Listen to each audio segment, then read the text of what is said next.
ఒరే ధనా, అత్త ఏం చేస్తుంది? బాగుందా? నువ్వెక్కడున్నావు?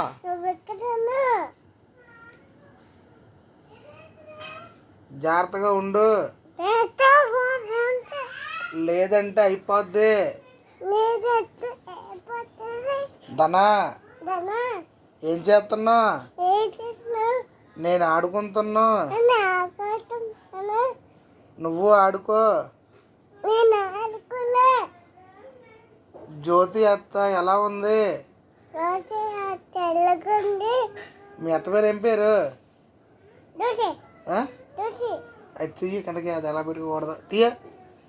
తీయ నువ్వు గుడ్ గర్ల్వా కాదా? గుడ్ గర్ల్ తీసి బయట తీసి చెప్పు. జ్యోతి అత్త ఎలాగుంది చెప్పమ్మా.